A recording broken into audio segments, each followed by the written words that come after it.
Hola, hola, muy buenas tardes.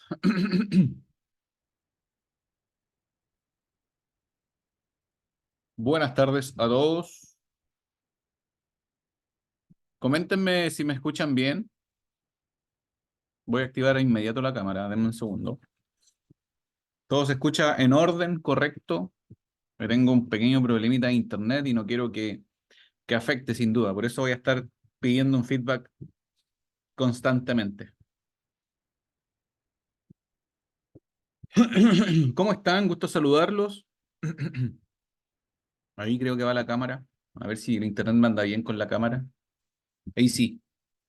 ¿Cómo están? Gusto saludarlos.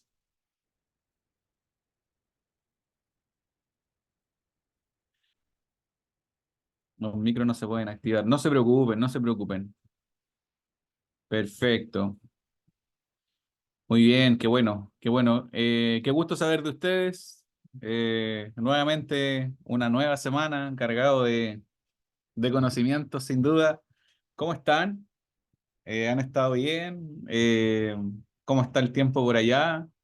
¿Cómo va la vida laboral?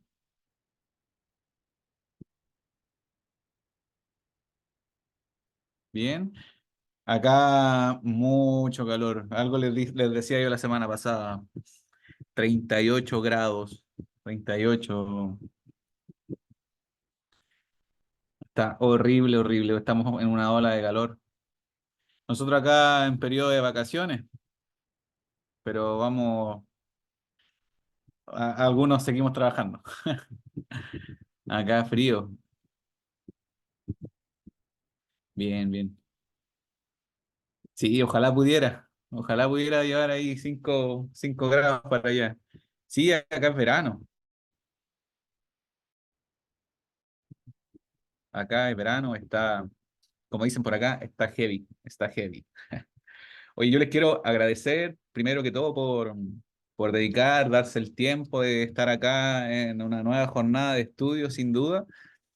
Y lo otro es que me llegó una evaluación. Yo no sé si ustedes participaron en esa evaluación, ¿ah? Pero igual les quiero extender las gracias, que me llegó una retroalimentación de una evaluación y fui bien evaluado. Así que les agradezco esa instancia. Así que, bien, yo les agradezco mucho por eso y les agradezco que de alguna manera valoren el profesionalismo y el conocimiento que de alguna forma les puedo transmitir. Así que, bien, perfecto, perfecto. Yo estoy acá en Santiago, en la capital de Chile, Santiago de Chile. Está horriblemente caluroso. Bien, qué bueno que haya participado en la evaluación. Ahí se ha ganado un puntito extra. Muy bien, voy a compartir el PPT de inmediato. Denme un segundo. Un segundito, un segundito.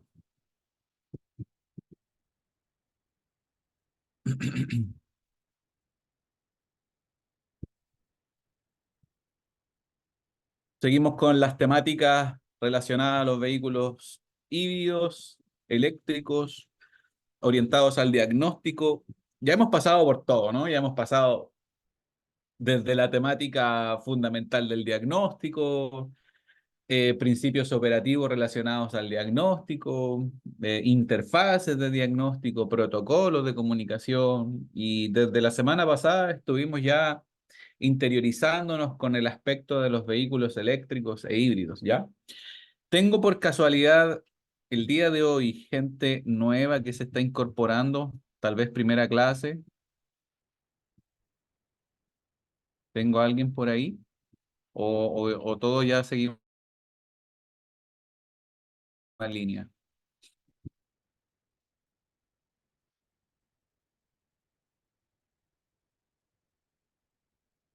Ah, ya, perfecto. Primera clase entonces. Ya, Puerto Morelos, Quintana Roo. Ya, perfecto. Ya, muy bien. Ya, voy a tratar de poder cohesionar un poco los temas. y darle una pincelada relativamente general, en honor a la continuidad, claro, que tenemos con el resto, ¿no? Pero eso no quiere decir que no vamos a tocar los temas en su temática fundamental. Guanajuato, Guadalajara, bien, bien, bien. Quintana Roo. Ya, muy bien. Entonces, a los que están nuevitos el día de hoy, bienvenidos a la clase de diagnóstico de vehículos eléctricos e híbridos, diagnóstico electrónico, orientado desde el mantenimiento y reparación automotriz. Vamos a hacer un sondeo rapidito de lo que estuvimos tratando las clases anteriores.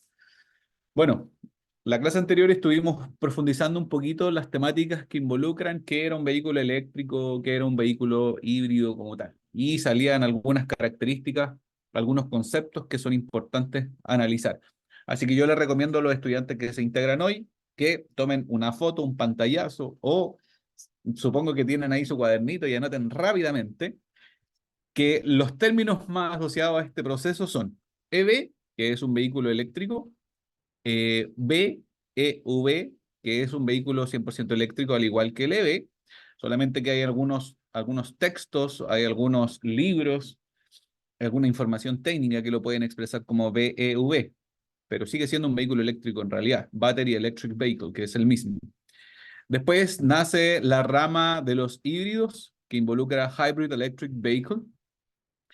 Este es un vehículo que ya tiene doble fuente de energía, por un lado un motor de combustión y por otro lado una batería eh, eléctrica, ¿no? Y posterior viene, dentro de la misma gama de los híbridos, viene el plug-in Hybrid Electric Vehicle, que es el vehículo híbrido, pero es enchufable, ¿ya? A la diferencia del anterior, ¿cuál era la diferencia? A ver si ustedes me pueden recordar un poco, a ver si estamos dominando los conceptos. ¿Cuál es la diferencia entre un PHEV y un HEV?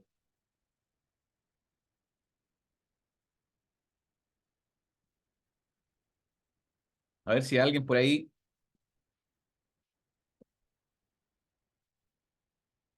me pudiera indicar, ¿verdad? Al menos una que otra diferencia, ¿no? Por el plug, no funciona el micrófono. Ya no te preocupes, Saúl. Este cuenta con un enchufe para recarga y que unos pueden conectar una toma de corriente normal. Uno de ellos es enchufable. Ya, eso es una diferencia sustancial, ¿verdad? Que uno es enchufable y el otro no. Muy bien. Entonces, sobre esa temática es importante considerar.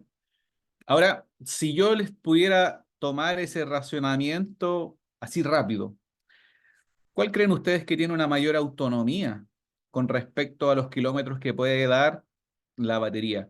¿Un híbrido? Estoy hablando de un funcionamiento 100% eléctrico. ¿Un híbrido o un enchufable? ¿Cuál de los dos tendría más autonomía?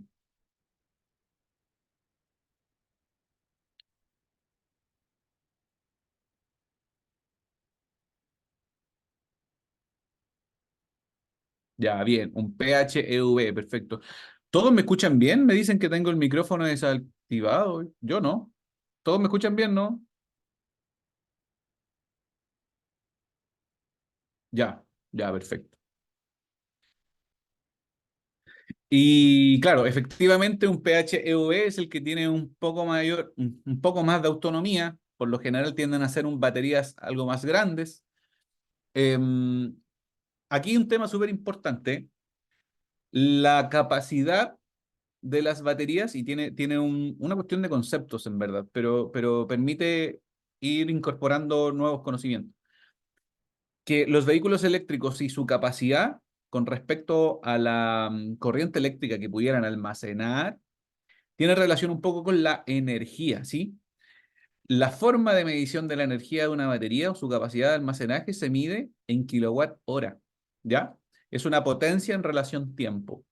Entonces, cuando yo hable, por ejemplo, de una batería que tiene 20 kilowatt hora versus una batería que tiene 100 kilowatt hora, yo entiendo rápidamente y por una cuestión numérica, ¿no? Que la batería de 100 kilowatt hora tiene mucho más energía que una batería de 20 kilowatt hora. Otra cosa tiene que ver con el tiempo de carga, característica, pero cuidado, y aquí es un poco el concepto que yo les quiero dejar como súper en claro. Porque un vehículo eléctrico dentro de sus características técnicas se puede vender como la batería tiene una capacidad de tantos kilowatt hora. Bien, pero la potencia del motor puede ser otra cosa. A mí me pasa que me puede aparecer un vehículo, voy a dar un ejemplo, el mismo Ioniq que estamos viendo, por ejemplo.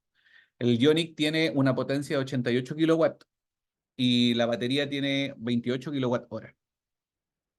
Entonces, pasa que las personas, así, quienes no están dominando el concepto diariamente, tienden a confundirse. Entonces dicen que al final el vehículo tiene 88 kilowatts, pero no necesariamente tiene relación con la batería. Por lo tanto, eso es el concepto. Motor tiene una relación de potencia directa, trabajo, energía y trabajo, perdón, y la batería tiene un concepto relacionado con energía. Por lo tanto, motor, kilowatt, ¿cierto? Y batería, kilowatt hora.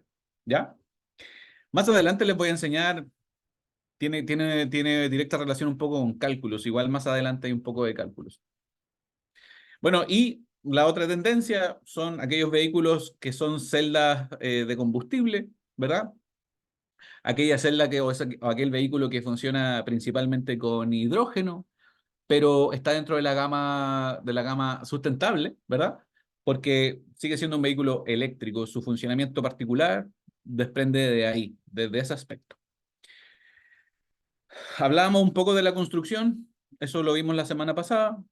Eh, Nosotros podemos tener una configuración de un motor de combustión interna que por lo general tiende a tener una función como generador. La fuente energética de estos vehículos son relativamente bajas, ¿verdad? También son de muy baja autonomía, pero siguen siendo dependientes un poco del combustible fósil, ¿ya? Entonces el sistema tiende a ser un generador para el circuito. Hay configuraciones en las que se puede integrar al tren cinemático o al tren de propulsión, ¿ya? La verdad es que va a depender de cada vehículo y su característica. Vimos además que los vehículos híbridos incorporaban un motor de combustión que tenía una diferencia con respecto al motor normal, aquel motor que nosotros ya conocemos continuamente, ¿sí? Sabemos que el motor tiene un ciclo termodinámico basado en el funcionamiento del ciclo Atkinson. Sabemos que tiene un aspecto de recarga autónoma, que cuando tiene niveles menores al 30%, un motor de combustión se pone en operación para cargar efectivamente las baterías, y ojalá que ese vehículo tenga un funcionamiento eléctrico, ojalá en todo su ciclo, ¿ya? Pero son vehículos de autonomía baja, por lo tanto el motor de combustión va a estar constantemente funcionando cuando se cumpla ese principio. Y tiene una eficiencia energética elevada porque el motor de combustión sirve para rangos medios principalmente, no es para altas RPMs y ningún motor de combustión interna es eficiente en bajas revoluciones, por lo tanto siempre va a tener rangos medios, medianamente revoluciones. Y algunos principios asociados al motor Atkinson, bueno, lo que ustedes están viendo ahí tiene relación un poco con el diagrama PV. El diagrama PV es el diagrama presión-volumen al que se someten todos los motores de combustión interna. El diagrama PD tiene un ciclo funcional, es que en el ciclo de admisión lo que yo aumento es el volumen, pero disminuye la presión. Claro, porque el pistón se encuentra en una fase de aspiración, ¿verdad? Aumenta el volumen, es muy baja la presión.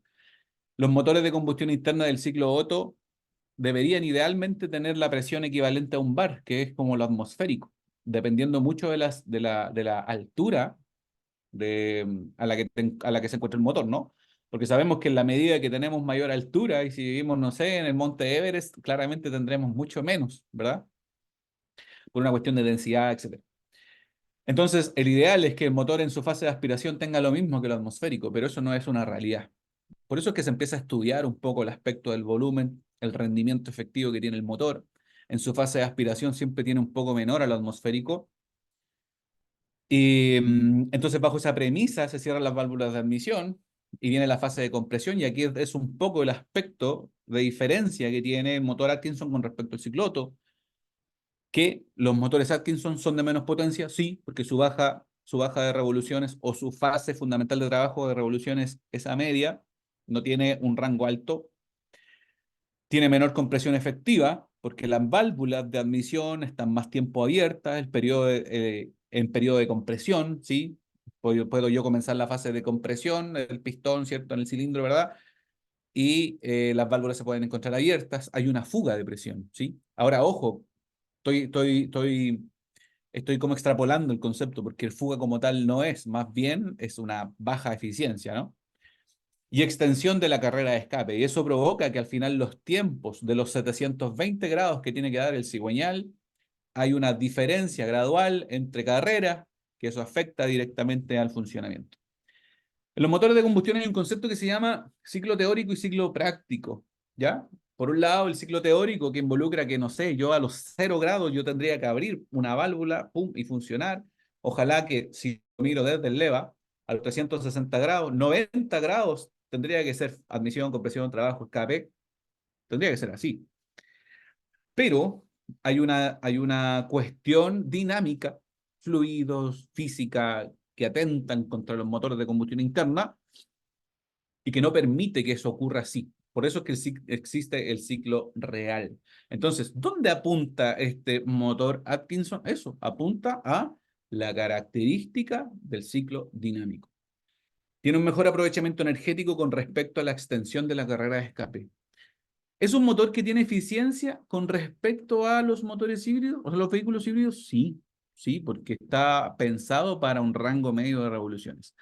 Yo que quiero un motor de combustión interna en un vehículo normal, así no electrificado, el rendimiento, performance, bueno, véanlo ustedes, las fichas técnicas de los vehículos cuando quisieran adquirir uno. Se van a dar cuenta que la potencia máxima de desarrollo de un motor de combustión interna está a altas revoluciones, 5.500, 6.000 revoluciones por minuto. A diferencia de los motores diésel, ¿ya? Por eso es que yo les planteo un poco el desafío, ¿no? O sea, ¿existirán vehículos híbridos electrificados que tengan motores diésel? Curioso. Yo tengo un concepto que ocupo en la universidad cuando hago clases, eh, que se llama, bueno, se conoce como tarea para la casa, ¿cierto? Cuando un profesor le quiere dar un tema, yo les puedo dar una tarea para la casa. Pero yo el concepto que ocupo es, claro, tarea para la casa, pero a nivel universitario, y se llaman investigaciones aplicadas. Entonces, cada vez que yo tenga alguna temática en particular, yo quiero que eso lo anoten, una pregunta que me nazca, así que sean pro de poder profundizar un poco más el concepto. Así que yo les voy a transmitir la primera investigación aplicada que quiero que busquen y lo puedan resolver para la próxima semana, que es, ¿existen vehículos híbridos con motores diésel? Así que ustedes pueden ir anotando, existen vehículos híbridos, entiéndase híbridos electrificados, ¿ya? ¿Existen vehículos híbridos con motores diésel? Yo creo que, yo creo que en México sí, la cuna del desarrollo. Acá nosotros no, estamos un poquito más atrasados, dijo alguien por ahí. ¿Ah? Así que vehículos híbridos con motores diésel, ¿vale? Para que puedan buscar y puedan tener claridad. Con sustento, con sustento bibliográfico también, que me puedan decir, profesor, yo estuve buscando durante toda la semana miles de páginas por aquí, busqué en TikTok, busqué en YouTube, busqué en todos lados, y al final no encontré nada. Que sea con una base bibliográfica, ¿por qué no? Así que bueno, esa es la primera tarea, perdón, la primera investigación aplicada que deben tener para la próxima semana. ¿Ya? Detalle importante, aquí yo los quiero plantear directamente. Los motores Atkinson son debido a su diseño que favorece la eficiencia de condiciones de velocidad constante. En un vehículo híbrido, la combinación de un motor de combustión interna y un motor eléctrico proporciona flexibilidad para optimizar la eficiencia del combustible. Ahora, detalle, el ciclo Atkinson, con su fase de expansión más larga, mejora la eficiencia térmica del motor en condiciones de carga parcial y velocidades constantes, que son comunes en la conducción urbana, velocidades moderadas en autopista, 80 kilómetros por hora, etcétera. En estas situaciones, un motor Atkinson puede operar más eficientemente aprovechando la asistencia del motor eléctrico en momentos de mayor demanda de potencia. Por eso igual depende ahí un poco la variable. Segunda investigación aplicada que quiero que anoten. Ya vamos a darle un sentido más académico y la próxima semana tienen que desarrollar esto bien, ¿ya? Segunda investigación que quiero que realicen es la siguiente. ¿Cuáles son los tipos de configuraciones? ¿Cuáles son los tipos de configuraciones de los vehículos híbridos? ¿Ya?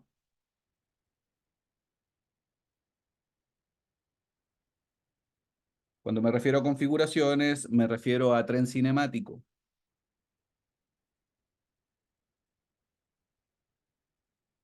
¿Cuáles son los tipos de configuraciones de los vehículos híbridos principalmente? ¿Por qué pregunto sobre los híbridos?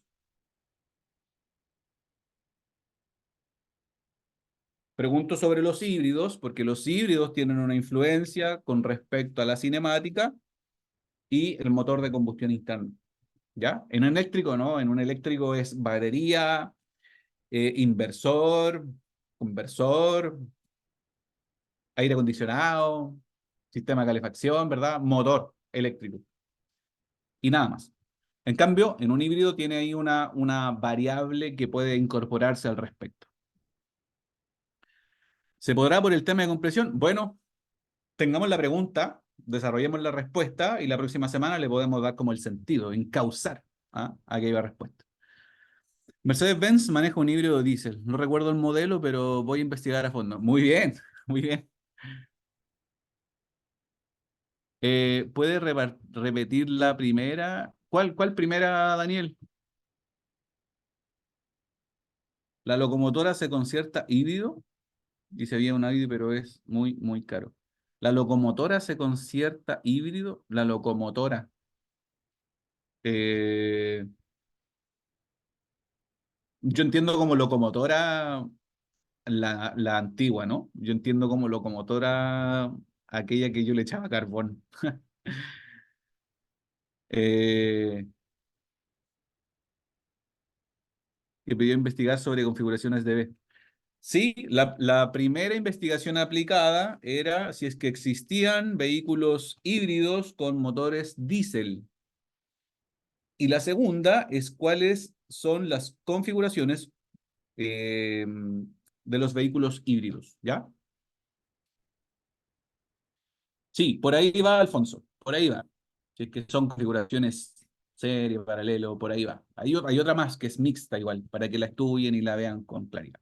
Bueno, ¿qué dice? Según Toyota, se han conseguido entre un 12 y un 14% de eficiencia por encima de un motor en las mismas características funcionando en un ciclo Otto. Recuerden que hay hartos ciclos termodinámicos, no es el solo el que conozco yo, motor Otto, Nicolaus Otto, no es ciclo diésel, o sea, hay más, ¿no? Ciclo Carnot, Stanley, Miller, Atkinson, hay muchos más. Bueno, ¿cómo es la gestión en un vehículo híbrido? Que no respondo a la pregunta de los tipos de configuración, más bien sí respondo a la característica, detalles importantes de un híbrido. Primero, que existe un mecanismo en el que el sistema híbrido tiene que cargar la batería, ¿ya? Yo debo mantener esa batería siempre en un nivel óptimo para poder utilizar un rango eléctrico, ¿ya? Claro, si es la forma, ¿no? Entonces, ¿qué características puedo observar acá? ¿O qué tiene este vehículo híbrido? Estoy hablando aquí de un sistema real, de un sistema de un vehículo Hyundai Ioniq híbrido, y tiene lo siguiente: motor de combustión interna, claro, como fuente elemental, mi querido Watson. Segundo, el famoso HSG, el famoso HSG, significa Hybrid Starter and Generation, ¿ya? O generator. Y después viene un elemento que se llama HPCU, que es Hybrid Power Control Unit, que es la unidad de control híbrida, la batería, que es de LiPo, de baja intensidad, de baja potencia eléctrica, el motor eléctrico y la transmisión, ¿ya? El motor eléctrico y la transmisión. Después todo el ciclo, todo el mecanismo cinemático, diferencial, palier, rueda, etcétera. Pero, ¿qué es lo importante? Y desde esa premisa yo quiero trabajar con ustedes. ¿Qué tiene un vehículo híbrido para considerar? Bueno, tiene batería, tiene una unidad de control, tiene el sistema híbrido de carga. En este caso, Hyundai lo conoce como Hybrid Starter and Generator y el motor eléctrico, ¿ya? Y lo demás, bueno, motor de combustión interna, caja de transmisión, ¿ya? Sobre esa premisa, este sistema carga, bueno, ¿por qué? A ver, yo quiero un poco concentrar mi esfuerzo en poder responder el fundamento de esto. Si ustedes se dan cuenta, es como un alternador, ¿ya? Pero un alternador más grande. Ahora, ¿qué pasa? ¿Por qué un motor de combustión interna debe mover este tipo de alternador? Lo que pasa es que estos sistemas tienden a generar mucho más potencia eléctrica que un alternador. Ahora, cuidado, hay alternadores en vehículos que pueden entregar 100, 120 amperes. Eso es una realidad, ¿sí? Y estos alternadores pueden entregar más amperaje y con un mayor voltaje. En el caso de un alternador normal, está graduado a 14 volts porque la batería auxiliar está así a 14 volts, 14,5 volts. En cambio, debo aumentar la tensión, aumentar la potencia eléctrica final, ¿no?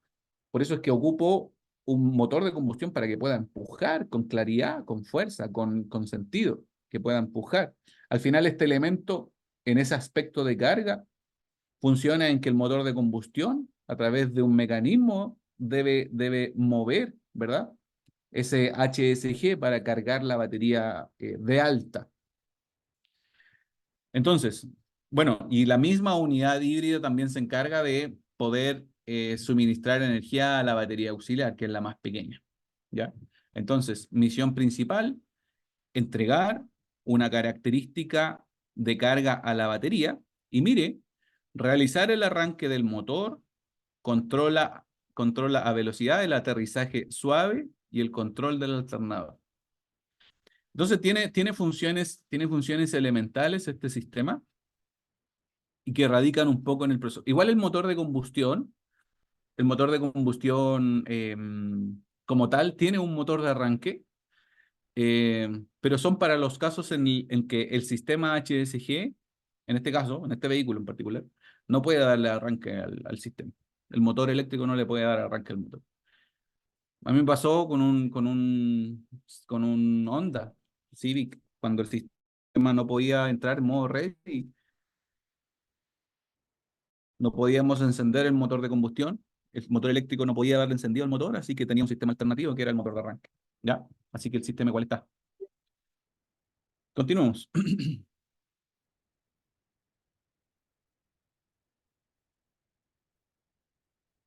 Eh, sí, el HSG es el motor de arranque IMA que trae el... Sí, tal cual.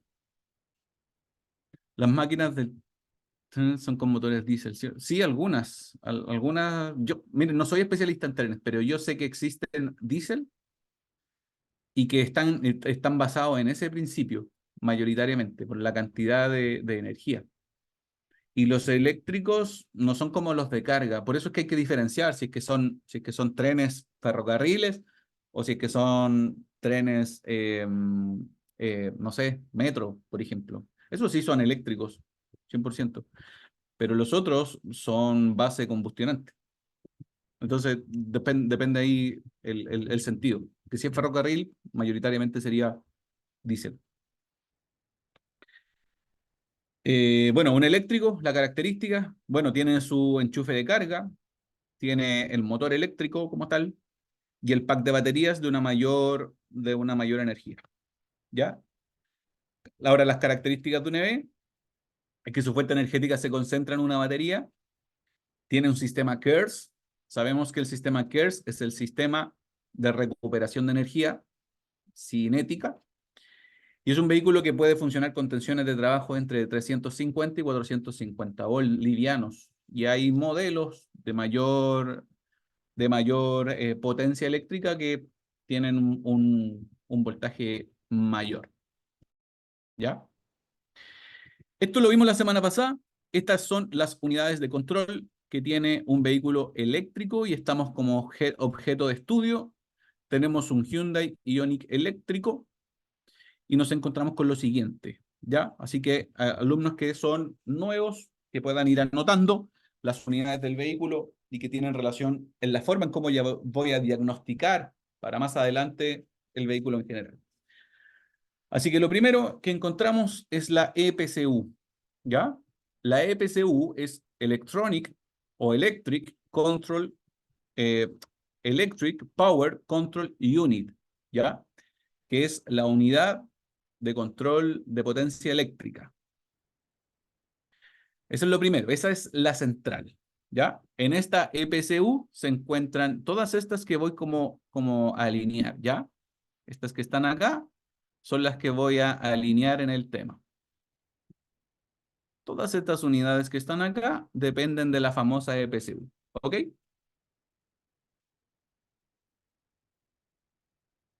Ya, lo segundo, tiene relación, perdón, aquí, perdón, me traspapelé un poquito. Perdónenme, muchachos, ahí sí. Tenemos la EPCU, que dependen bueno, estas tres unidades dependen de la EPCU, ¿ya? Aquí yo me traspapelé un poquito. Ya. Después viene el OBC. El OBC es On Board Chart. Eh, es el sistema de carga a bordo. Este sistema de carga a bordo es el sistema que se utiliza para carga que es lenta y normal. Lo voy a anotar aquí como carga lenta y normal. ¿Por qué tiene que haber una unidad que se encargue en ese proceso de carga? Porque cuando nosotros conectamos el vehículo a una red domiciliaria, estamos teniendo un voltaje menor al de la batería, ¿ya? Por lo tanto, el sistema lo que debe hacer es convertir, aumentar esa tensión, de tal manera de que pueda cargarse la batería, ¿sí? No puedo yo cargar una batería con menor voltaje, no ocurre, eso no pasa. Entonces, el OBC debe tener esa misión, de poder aumentar esa tensión. Ya más adelante le explico con más detalle, sin duda.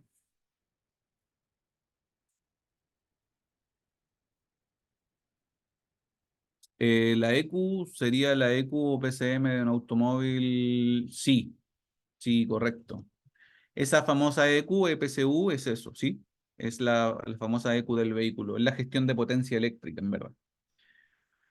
En una locomotora diésel eléctrica, el motor principal es el motor diésel que acciona el generador principal responsable de producir electricidad para los motores de tracción acoplados en granado eje. El motor principal puede... Bien, perfecto. Hubiésemos hecho investigación aplicada, si hubiese sacado un... ¿Qué nota tienen ustedes? Un 10, ¿no? Hubiesen sacado un 10. Muy bien, qué buen dato. Gracias Armando. Buenísima. Tenemos entonces el OBC para continuar y después viene el HVJB, ¿ya? High Voltage. Me cuesta pronunciar esta palabra, no sé si alguien ahí es caperuso en inglés. Como Junction, lo voy a anotar aquí. Me cuesta pronunciar esa palabra. Es la caja de derivación de alto voltaje. Box, ¿ya? High Voltage Junction, me cuesta, y Box, o sea, la caja de derivación de alto voltaje, ¿ya? Ya vamos a comprender la temática de la caja de derivación. Es importante igual. Junction. Ay, buena, te salió buena. Ya, y en cuarto lugar viene el PRA. Y el PRA es Power Relay Assembly, o sea, ensamblajes de relés de potencia o ensamblaje de relés de alto voltaje. Después viene High Voltage Battery, la batería de alto voltaje, ¿ya? Después viene esta unidad que cuando hablemos siempre de autos eléctricos, autos híbridos, triciclos, patinetas, de esos carritos. No sé si allá es tan famoso, pero acá en Chile son muy famosos los carritos chinos de carga. Todos tienen una BMU o una BMS, que es una unidad que monitorea el estado de la batería de alto voltaje. ¿Ya? Debe ser monitoreada, debe ser testeada, debe ser analizada, porque las baterías por lo general pueden ser un riesgo importante. Entonces debe ser monitoreada. Ahora, esta famosa SMU depende de la famosa BMU, ¿ya? CMU significa Cell Monitor,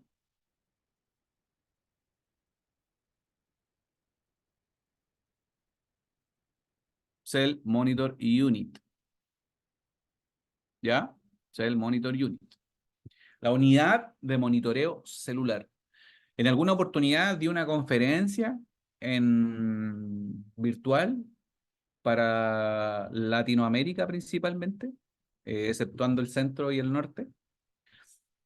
Lo tengo en YouTube, así que si es así, lo puedo compartir.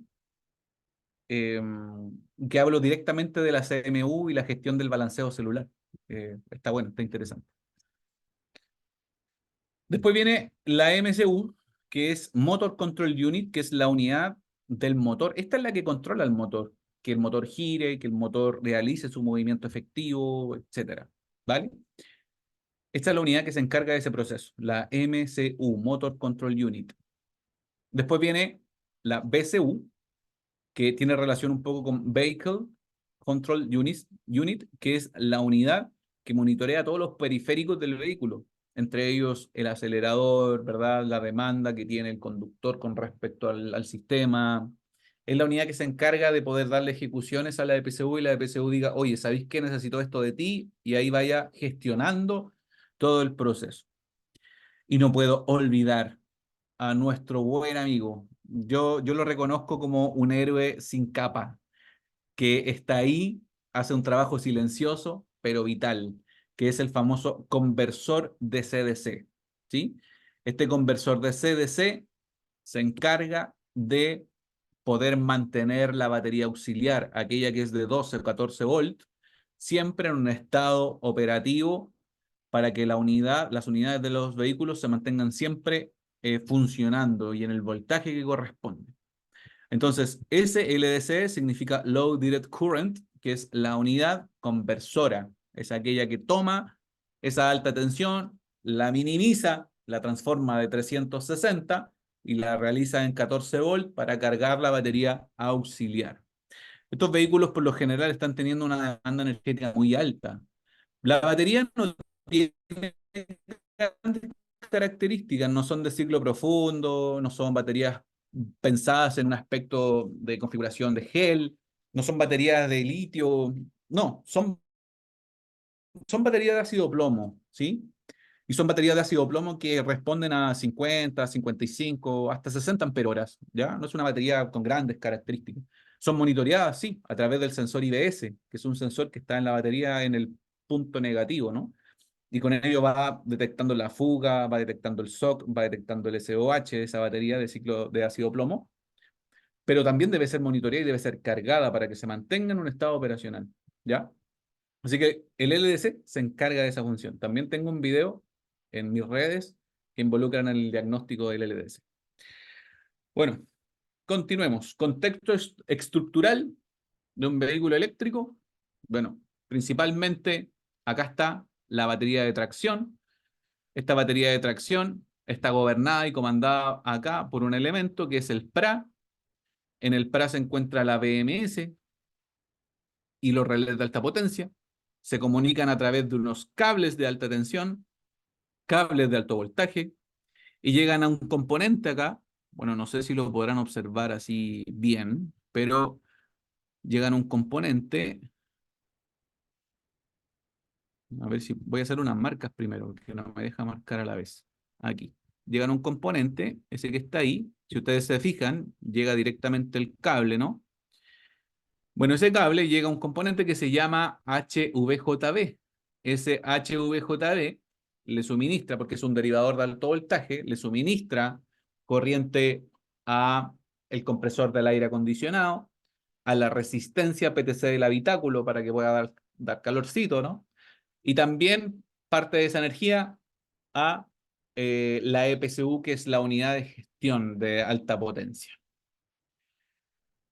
¿Ya? Esa es un poco la característica. Aquí se encuentra la EPCU, que es la unidad de potencia eléctrica, la EPCU.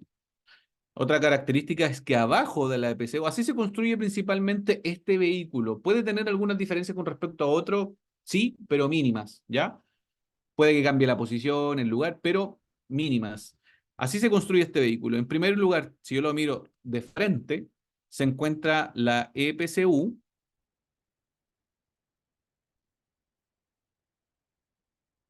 más o menos me salió la E. La EPCU, abajo de la EPCU se encuentra el OBC o el cargador a bordo, por eso es que justo lo pueden observar ahí, aquí, ¿sí? Y abajo de la OBC se encuentra el motor eléctrico. Yo le voy a llamar ahora MG, ¿ya? No tiene que ver con Morris Garage, sino que tiene que ver con motor generador. Y al lado se encuentra, yo le voy a colocar caja, pero en verdad no es una caja como tal, es una reductora, una caja de cambios, es una reductora. Ya, pero yo le voy a considerar acá como caja, a mérito explicativo, nada más. ¿Ya? Después de la caja, bueno, salen los semiejes ruedan. Así se construye EPCU, OBC y MG. Y si ustedes se fijan, acá se encuentra, lo voy a colocar como 1, EPCU, 2, OBC y 3, motor de propulsión. Y al lado el engranaje reductor. ¿Ya? Eso es mayoritariamente la estructura de un vehículo eléctrico. Ojo, todo esto que acabo de mencionar tiene relación con el sistema de alto voltaje. ¿Ya? Todo esto es de alto voltaje, chicos. Eso es súper importante. Alto voltaje. El alto voltaje no tiene nada que ver, pero nada que ver con el bajo voltaje. Digo eso porque el sistema debe estar completamente aislado. No debe tener ningún tipo de comunicación el alto voltaje con el de bajo voltaje. Si eso ocurre, eso es una falla, ¿ya? Y el sistema debería dar una alerta. Aquellos sistemas van monitoreando las caídas de tensión, van monitoreando la fuga de voltaje, etcétera, y debería dar una alerta, debería dar un fallo de aislamiento. Yo puedo medir en diferentes puntos un concepto que se llama aislamiento, es comprobar cómo se encuentran los sistemas eléctricos. Yo puedo comprobar acá, puedo comprobar la batería. Imagínate que me llega un vehículo a mi taller y el vehículo sufrió un impacto. Puede ser, ¿no? Es más riesgoso un impacto trasero que uno delantero. Pero imagínate, sufrió un impacto. Muy bien. Tú, como técnico, debes analizar, ¿no? Debes hacer el diagnóstico correcto. Imagínate darle al cliente un presupuesto de cambiar todas las otras cosas y en realidad es la batería, ¿no? Ese es como un poco el concepto. Entonces debes diagnosticar y debes medir aislamiento. Sería lo primero. Medir aislamiento en los puntos de contacto y deberías basarte en conectar el sistema de diagnosis, la interfaz de diagnóstico y las mediciones de aislamiento. Sería lo primero, ¿ya? Y siempre considera factores de seguridad que los vamos a ver más adelante. ¿Y dónde debo medir yo? Bueno, yo debo medir acá en la batería, debo medir acá en el PRA, debo medir el cable, que el cable no se encuentre con una fuga, que no esté pasando energía a la carrocería. Y debo medir acá en la zona de derivación, debo medir acá en el aire acondicionado, debo medir en la resistencia y debo medir el motor también. Entonces, debo tener diferentes puntos. Hay un protocolo que yo se los voy a compartir en la medida que vayamos avanzando, pero debo medir aislamiento en los diferentes puntos para evitar los riesgos inminentes en un vehículo eléctrico. ¿Ya? Y aquí podemos ver claramente, ya con mayor cabalidad, la estructura. Esta configuración de este vehículo puede tener similitudes con el resto. A mí me gusta mucho este vehículo porque es como muy explicativo, ¿ya? Bueno, voy a partir sobre los puntos de carga, ¿ya? Y voy a partir sobre los puntos de carga normal, aquellos puntos que van a necesitar el OBC. Entonces, esa carga que es normal, esa carga que es del OBC, por lo general es una conexión monofásica, ¿ya? Es una conexión, el puerto domiciliario, por ejemplo, puede tener principalmente un conector J1772 o un Yasaki, como le quieran llamar. Es un conector de baja intensidad que puede llegar hasta aproximadamente los 7 kilowatts de carga. ¿Ya? Esos 7 kilowatts de carga en un vehículo que corresponde a 28 kilowatt hora como este, se puede demorar fácilmente unas 13, 14, incluso hasta unas 15 horas de carga. ¿Ya? Los tiempos de carga van a depender de la potencia eléctrica de la red, sin duda. Si esta potencia eléctrica de la red es mayor, menos tiempo de carga voy a considerar. Entonces, estos tiempos de carga van a pasar por este conector y este conector va a llegar directamente al famoso OBC, ¿ya? Ojo, no se está comunicando el compresor eléctrico del aire acondicionado con el OBC. Si ustedes se fijan, está como pasando por debajo, ¿ya? El OBC cumple con la misión y dice, ya compadre, entonces, acá la tensión es 220. ¿Cuánto es allá? La tensión domiciliaria, ¿cuánto es allá?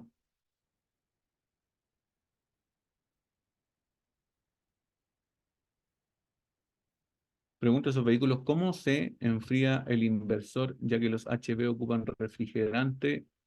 El inversor. Ya, al tiro te respondo, Eddie. Ya, 110, 120, ya, perfecto. Acá son 220. ¿Y cuánto es la intensidad de la red domiciliaria? ¿Lo saben? ¿Cuánto es la intensidad, los amperajes? Estoy hablando del amperaje promedio, porque se puede modificar eso, pero los amperajes promedio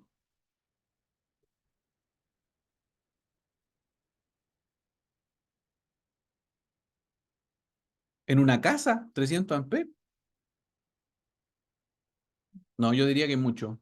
¿Se entiende lo que pregunto, no? La intensidad.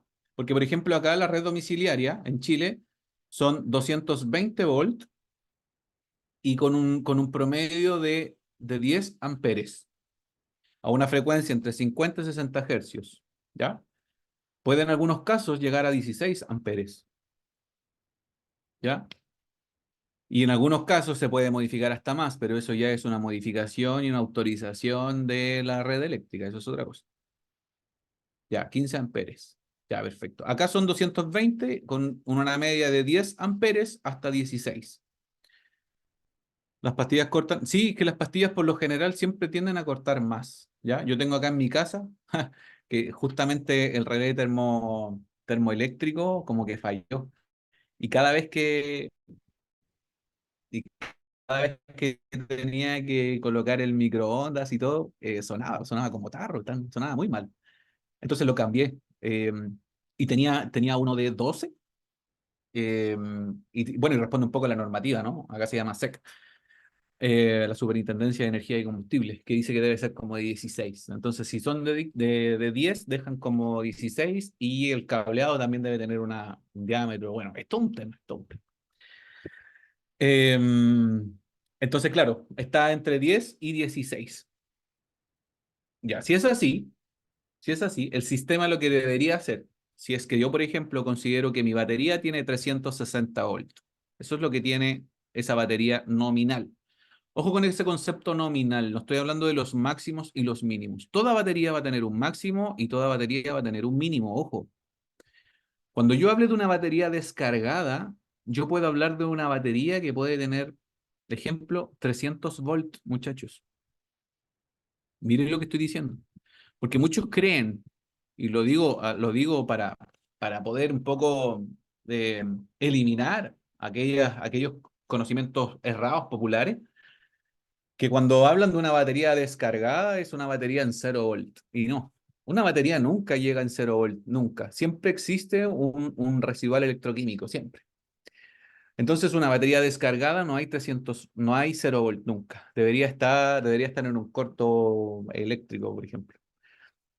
Y eso generaría el famoso concepto del thermal runaway. ¿Lo buscaron? ¿Buscaron el thermal runaway o no? ¿O no lo buscaron? Lo digo como tarea. O sea, investigación aplicada. Supongo que sí. Ya voy a leer los chats. Entonces, una batería claramente nunca llega en 0 volt, nunca. Entonces, cuidado, si yo hablo de una batería descargada, siempre va a tener un residual y ya, 300 volt, no, es complejo, complejo, complejo. Y también puedo hablar de un máximo, ¿ya? Estoy hablando del nominal, que se entiende que es el que debería estar idealmente, ¿ya? Siempre la tensión eléctrica debe ser mayor al nominal para poder cargarla, pero ese podría llegar a, por ejemplo, en este vehículo, unos 415 volts, aproximadamente, 413 según lo que indica el fabricante. Pero el nominal es este, siempre debo funcionar ahí. Ahora, cuando yo estoy cargando el sistema y lo mantengo en un estado operacional, siempre carga, bueno, puede darse el caso de que tenga un voltaje mayor. Después las baterías por una cuestión igual física, por una cuestión meramente natural, siempre van a tener un rango de descarga, siempre. Si yo cargo una batería a un día y la voy a medir al otro día, siempre va a tener una caída de descarga natural. Eso es una realidad, una descarga natural. Todas las baterías ocurren lo mismo. Cuanto más, cuanto menos, dependen un poco de cómo se construye la electroquímica interna que tienen. Esta batería se construye a través de un mecanismo de iones de litio gelificados, ¿sí? Baterías lipo, polímeros de litio. Entonces eso disminuye un poquito esa descarga natural que tienen todas las baterías. No aumenta la tasa de impedancia que pueda tener cada una de ellas en función de lo natural, ¿no? Impedancia me refiero a la resistencia como tal. Entonces no va a verse tan pronunciado esa caída. Ese es el concepto. Entonces, todas van a tener esa descarga natural y van a llegar a un estado de carga mínimo. Por eso es que yo debo siempre, ojo, una batería siempre la debo mantener funcional. Debo darle el funcionamiento que corresponde. No solamente me basta con cargarla y dejarla ahí y después volverla a cargar a los 2 meses. No está teniendo una descarga natural, no estoy potenciando la capacidad electroquímica, no se está produciendo claramente el proceso, entonces la batería igual se puede ir deteriorando. En menor medida, sí, pero se puede seguir deteriorando, siempre. Se creó, nunca vuelve a ser igual, nunca, nunca, nunca. Ya bueno, esta batería, amigos míos, bueno, estábamos en el proceso del OBC, me salté. Y el OBC, ahora, una vez que realizó ese proceso, el proceso de conversión, y ahí es donde quería apuntar, si yo, por ejemplo, conecto mi vehículo eléctrico a 110 volt, la misión que debe realizar el OBC es aumentar esos 110 en 360 volt como mínimo. Debe ser un poco más, se llama tensión de flotación, debe ser un poco mayor a la tensión nominal para cargar la batería. Pero otra cosa es la potencia, otra cosa es el amperaje, porque si el amperaje de la red domiciliaria es bajo, claramente voy a tener que considerar un mayor tiempo de carga, ¿sí? Todo esto funciona por potencia, intensidad por voltaje. Si las potencias son bajas es porque también la intensidad es baja.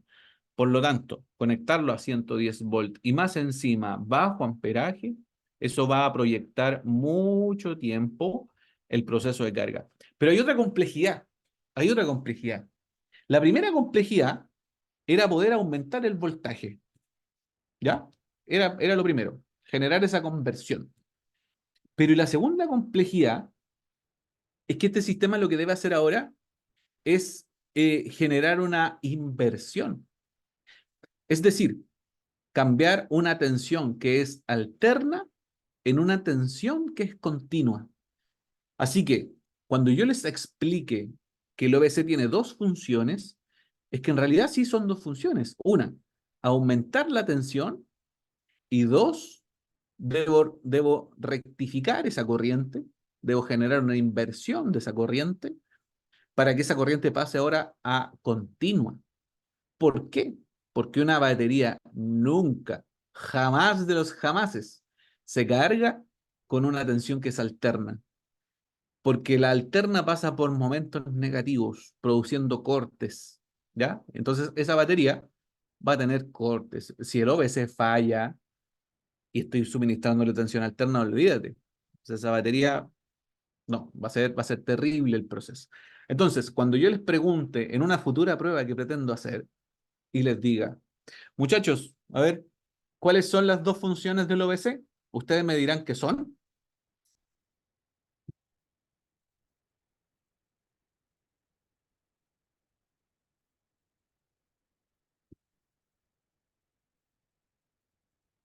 120 volt, 15,2 amperes. Ah, ya, perfecto. Lo que sé es como un inversor transformador, sí, correcto. Es un regulador de voltaje de un alternador convencional. Mm, no, no es un regulador de voltaje de un alternador convencional, en verdad. Porque está como pensado a la batería de tracción, que es la batería de alto voltaje. Elevar el voltaje y convertir de AC a DC. Perfecto, perfecto. Aumentar el voltaje y rectificar la corriente alterna directa. Muy bien, muy bien. Convertir e incrementar. Ya, bien. Convertir bajo voltaje a Ojo, no es bajo voltaje, ¿eh? La tensión que ustedes tienen en casa no es bajo voltaje, es 110 volt. Y cuando yo realice esa medición en el enchufe, cuando me las dé de eléctrico, ¿no? Y mida 220 volt, eso no es bajo voltaje. Solo que en proyecciones eléctricas, y estoy hablando desde volt hasta gigavolt, claro, eso sería bajísimo, pero peligroso, peligroso. Responde igual un poquito a la frecuencia estándar que tiene todo el concepto eléctrico. Imagínate si esa corriente alterna tuviera, no sé, 100 o 200 Hz. Sería terrible, terrible, terrible. No, aquí es por una cuestión de seguridad que está evaluada en 50 y 60 Hz y la intensidad tampoco es tan alta para no producir problemas. Eh, Controladas por un regulador diferencial y abajo voltaje, ¿no? Para poder controlar un poco el aspecto. Pero es tema, es tema, es tema. Ya, muy bien. Entonces sabemos que es rectificar, ¿verdad? Sabemos que es rectificar y sabemos que es aumentar. Hasta ahí estamos bien, estamos impecables. Una pregunta. Una marca de vehículo eléctrico dice que electrolinera de 220 volt tarda 8 horas para cargar y de 420 volt tarda 1 hora. ¿Cuál es la forma en que llenan y pase de 8 horas a 1 hora? Bueno, eso corresponde más que nada, querido amigo, por una cuestión de intensidad eléctrica. Cuando me refiero a intensidad, me refiero al amperaje que puede fluir por ese conector. Porque yo a lo mejor, mira, podría tener un cargador de alto voltaje de 220 volt y podría tener esos 220 volts en mi casa. ¿Sí? Podría tener. Estoy dando un caso hipotético, no ocurre, pero hipotético. Ya, 220 volts, perfecto. Pero, ¿cuál es la diferencia de cada uno? La intensidad de corriente que circula. Si yo, por ejemplo, hablo de que en mi casa tengo 10 amperes versus una electrolinera, que no ocurre, es hipotético, pero tengo, no sé, en electrolinera 150 amperes, obviamente el que tiene 150 amperes va a cargar más rápido que el que tiene 220, perdón, el que tiene 10 amperes. Es por un tema de la potencia eléctrica, ¿no? Entonces, cuando tú me preguntas de alguna forma cómo es que ocurre o cómo es que se produce ese proceso de carga, es por eso, es porque en una electrolinera tienen un mayor voltaje de trabajo y tienen mucho más amperaje de trabajo, ¿ya? Ahora, claramente, aquí hay un concepto importante, porque si nosotros seguimos analizando el vehículo acá, nos encontramos que el OBC después tiene acá una salida. Si ustedes se fijan, hay una comunicación, ¿verdad? Y después tengo una salida. Esa salida se comunica con los diferentes componentes. Mira, se comunica acá con la EPCU completamente, ¿sí? Y todas esas líneas que ustedes pueden observar acá son líneas de la caja de derivación de alto voltaje. Todo eso que está acá es eso, caja de derivación. Esa caja de derivación llega a diferentes componentes. Si ustedes se fijan, llega el compresor del aire acondicionado, si es que lo requiere para poder hacer un prospecto de refrigeración a las baterías. Después pasa al PTC, que es a la resistencia del habitáculo, solo si es que así lo requiere en el proceso de carga.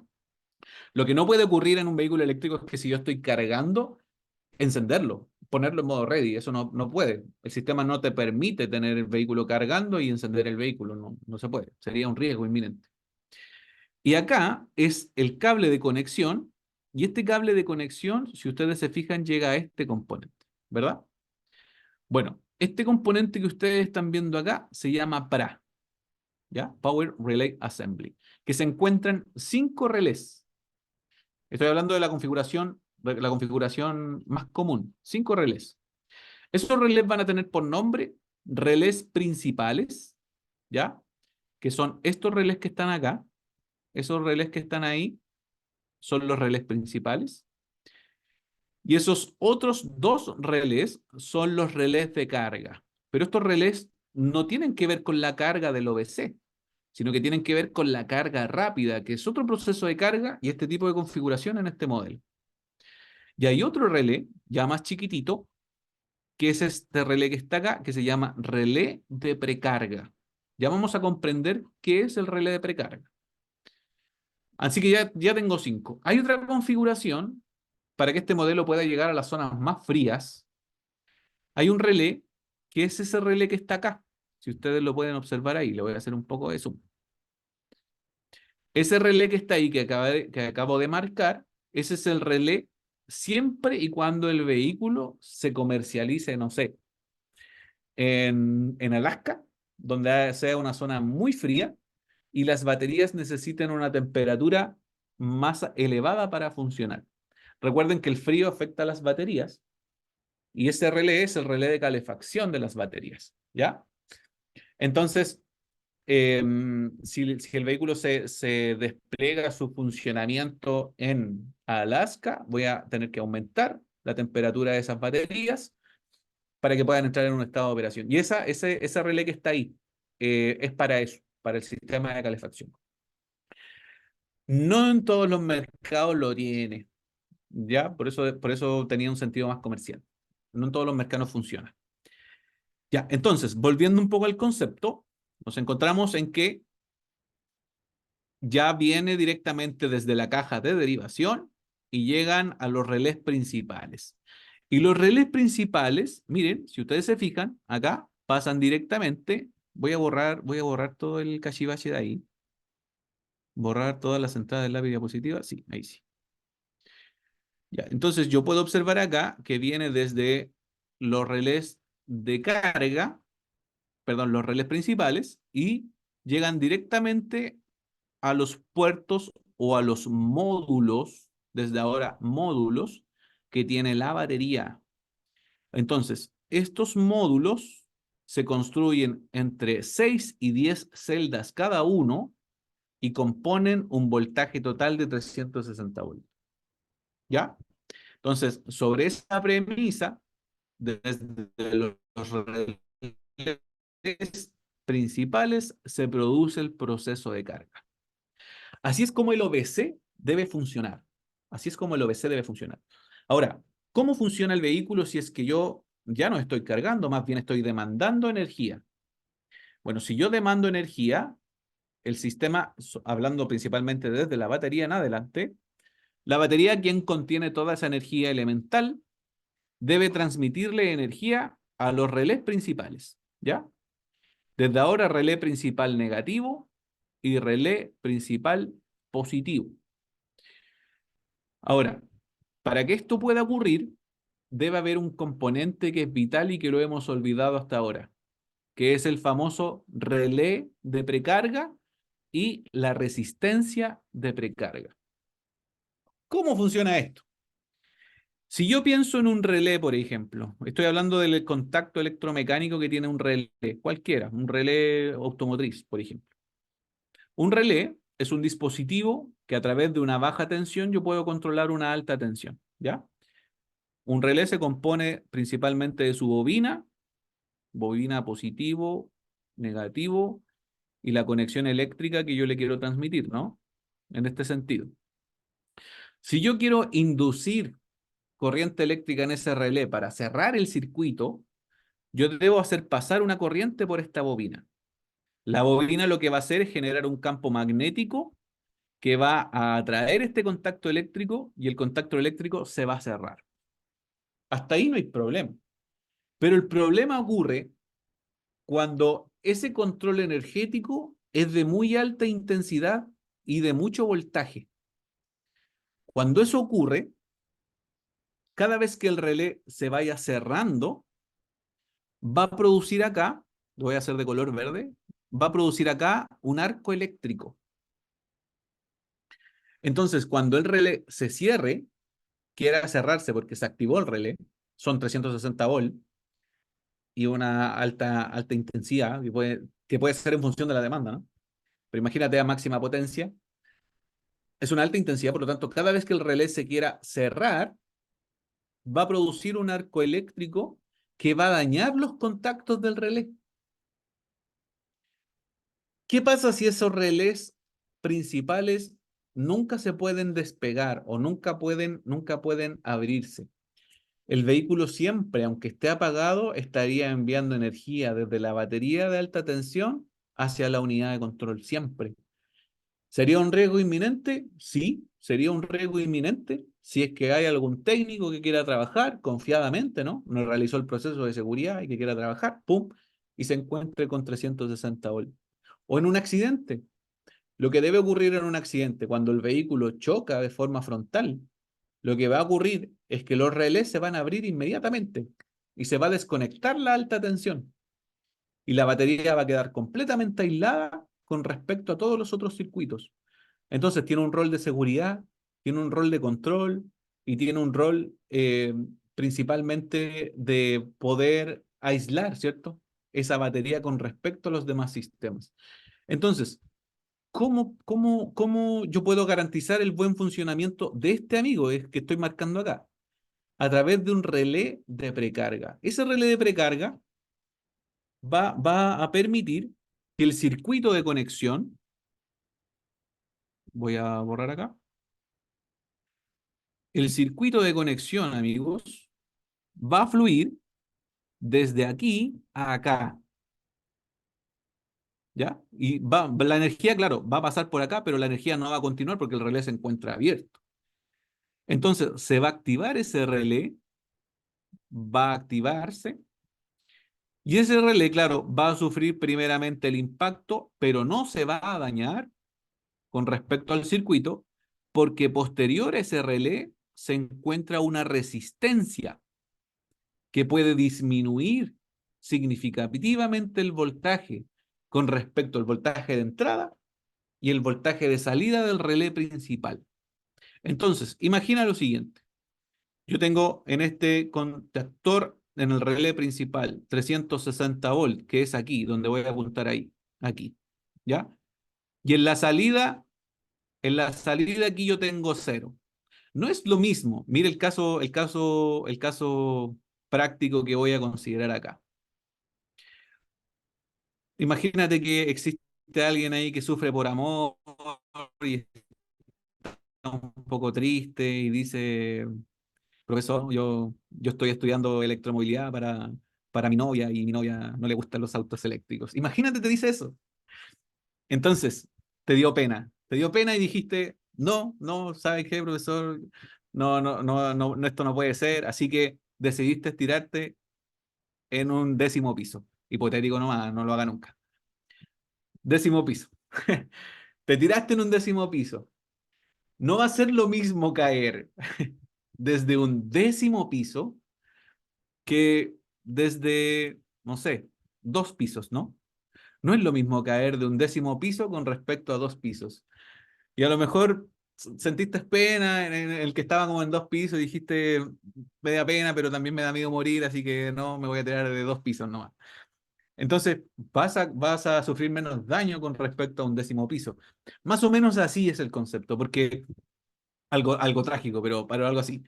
Es que por un lado tienes los 360 volts y cuando el relé se debe cerrar, el impacto es tan fuerte que daña los contactos. Pero cuando existe una diferencia de potencial ya menor, imagínate que la resistencia de precarga permite disminuir el voltaje significativamente hasta 200 volts. Entonces, en la otra línea se encuentra en 200 volts y en la otra línea se encuentra en 360. Entonces, cuando cierre, ya no hay tanta diferencia de potencial, por lo tanto, el contacto puede mantener un funcionamiento electromecánico aceptable. ¿Ya? O sea, la electromovilidad tiene su corazoncito. Sí, sin duda. Sí. ¿Podrías abrir los micrófonos, por favor? ¿Qué micrófonos? ¿De quién? ¿No pueden ustedes activar el micrófono? Ah, ya, eso es lo que me trataba de decir. A ver, espéreme. Es que yo no soy el administrador aquí, po. Nos tienes censurados. No, yo no los tengo censurados. Solicitar para reactividad. La verdad, muchachos, no sé cómo se hace eso. Yo soy de electromovilidad nomás, vehículo eléctrico. No, no sé. No sé cómo. A ver, espérame. A ver, voy a probar aquí con Osvaldo. ¿Te sale algo, Osvaldo, no? Sí. ¿No?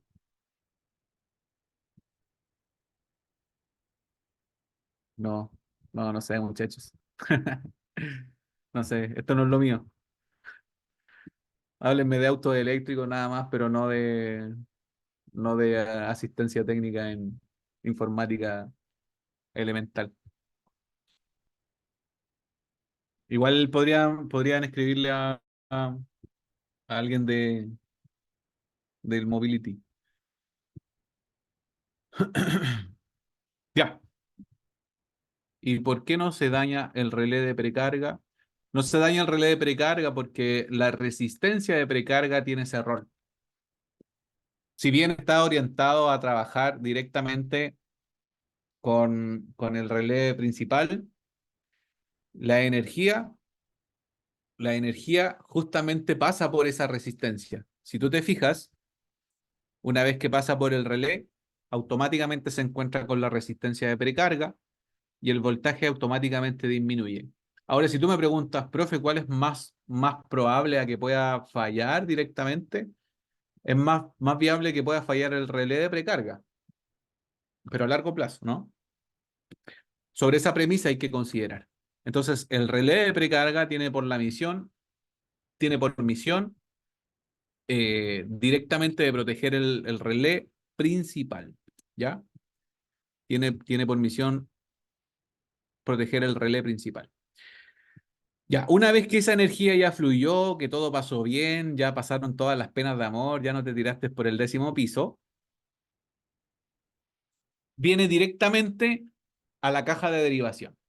La caja de derivación debe, claro, guiar a los diferentes puntos, resistencia PTC, compresor eléctrico, y llegan a un capacitor, llegan directamente a un condensador de alta tensión. Ustedes saben que el condensador se construye para muchas cosas, entre ellos filtrar la tensión, poder estabilizarla, etcétera, y que pueda ser viable con respecto a ese proceso, y que la unidad de control también pueda hacer lo suyo.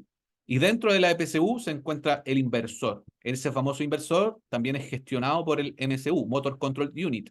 Y el MCU envía 3 fases, porque el motor es trifásico, envía las 3 fases y por lo demás las vuelve a invertir. Digo las vuelve porque recuerden que entró alterna, cambió continua, de continua nuevamente tiene que pasar a alterna. Llegan al motor eléctrico, alterna y en 3 fases al motor eléctrico para que pueda proporcionar al reductor y el reductor directamente a las ruedas. Y se encuentra, bueno, el BSU, MSU que ya les mencionaba, y el LDC que tiene por rol, fíjese, sale y se desprende directamente acá un conector, ¿no? Y que llega a la batería de 12 voltios, ¿ya? La batería de 12 voltios, para que la batería de 12 voltios pueda mantener siempre un estado operacional y que pueda suministrar la energía a todos los sistemas. Eso es con respecto a la forma en la que funciona. Ahora, otra característica importante, porque claro, hemos hablado desde la carga mínima, ¿verdad? ¿Y qué pasa con ese vehículo que tiene que funcionar con una carga rápida, ¿no? Las electrolineras. Estas tensiones pueden ser voltajes elevados, pueden ser 450 volt y 150 amperes, por ejemplo. Puede ser una potencia igual importante. ¿Por dónde pasa por este vehículo? Bueno, sucede así. Esta corriente, por lo general, es continua, pasa directamente por estos conectores, ¿no? Por estas líneas, y en este vehículo pasa por entre medio de la batería. Pasa por la batería, no alimenta la batería, no se comunica directamente a la batería, porque debe ser gestionada. Aún así, gestionada, más no rectificada. Debe ser gestionada. Entonces, una vez que pasa, pasa directamente por unos relés. Estos relés se deben cerrar. Aquí es cuando funcionan los relés de carga. Estos relés de carga van a suministrar toda esa tensión, una vez que se cierren, a este punto. Van a llegar y se va a distribuir la corriente desde los relés de carga hasta los relés principales, los que todavía se encuentran abiertos, no han cerrado, se encuentran abiertos. Van a llegar hasta esta zona, ahí, a la espera de la orden de los relés, porque esta energía debe fluir, caja de derivación, y deben llegar a la unidad de control.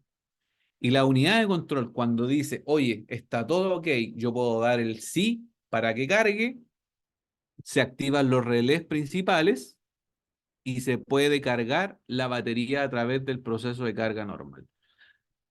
Esa es la forma en la que se puede comunicar el sistema. El sistema no puede pasar directamente a la batería, debe ser gestionada. Y en esa gestión, la unidad de PSU debe garantizar. Recuerden que por muy carga rápida que sea, el sistema también debe dar sus criterios y sus pautas de trabajo. Toda batería se debe cargar aproximadamente hasta el 80% a máxima potencia. Posterior a eso, del 80 al 20%, debe tener carga residual o carga relativamente a menor potencia para refrigerar, para poder... porque cuando yo tengo una carga de una batería, mírenlo de este punto de vista, siempre con mis analogías medias extrañas, en una batería cuando yo estoy realizando un proceso de carga, todas las moléculas se encuentran en un estado bien, tranquilos. Pero cuando se encuentran pasadas de copa, piensen como una fiesta, ¿no? Cuando se encuentran un poco pasados de copas, ¿verdad? Están como bailando más, se ponen como no sé, más pesadas por ahí, qué sé yo. Entonces, esa fiesta ya tiene un alboroto más mayor.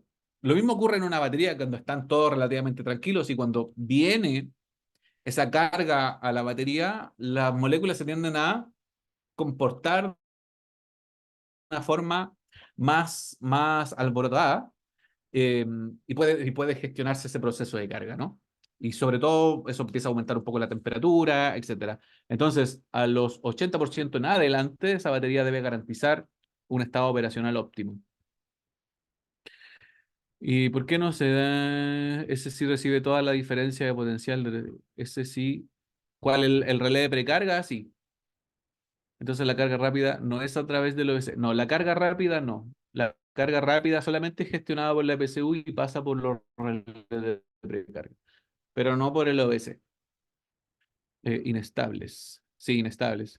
Si se carga más del 80% puede entrar un thermal runaway. Sí, sin duda, sin duda.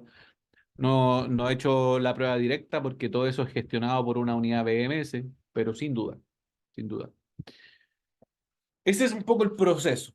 Ahora, ¿qué pasa si yo como técnico quiero hacer un mantenimiento, un trabajo? Ahora, un detalle importante. Esto se llama Derribando mitos, versión Cono Sur. Es que cuando yo necesite realizar un trabajo en un vehículo eléctrico, la pregunta del millón es, ¿necesito necesariamente desactivar la alta tensión para trabajar en un vehículo eléctrico? ¿Qué opinan ustedes? ¿Necesito necesariamente desconectar el sistema de alta tensión para hacer un trabajo en un vehículo eléctrico?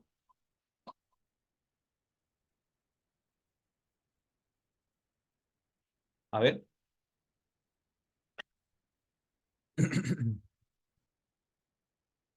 Por seguridad, sí, sí, sí, sí, por seguridad. Ya.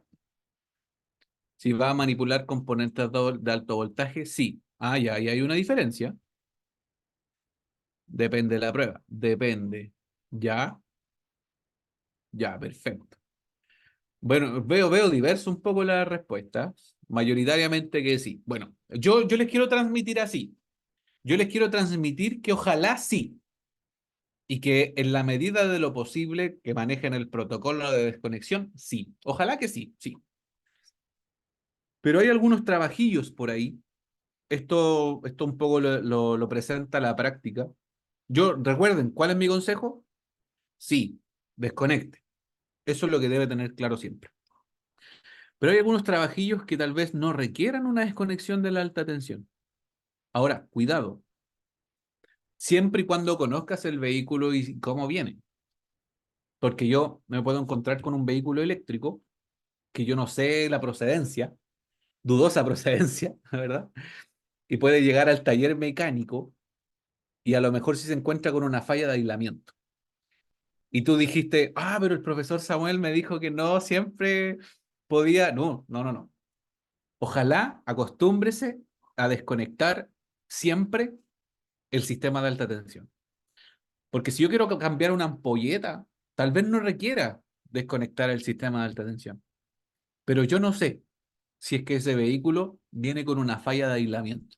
Cuando hablo de falla de aislamiento, es que parte de ese voltaje de alta tensión esté derivando a carrocería. Yo no sé, no sé. Entonces, acostúmbrese a hacerlo. Hágalo, sí. Ahora, si el vehículo lo conoce porque es de Juanito Pérez, y Juanito Pérez si lo conoce y sabe que no anda en malos pasos, Juanito Pérez, y sabe, y usted mismo se encarga de hacerle el mantenimiento a Juanito Pérez y conoce muy bien a Juanito Pérez, o sea, puede darse alguno que otra libertad, ¿no? Pero claro, acostúmbrese, porque a lo mejor no se sabe si es que Juanito Pérez en la noche pudo haber hecho algo.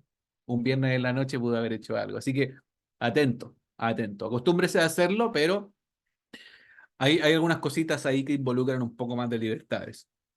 Un cambio de pastilla, lo mismo. O sea, no requeriría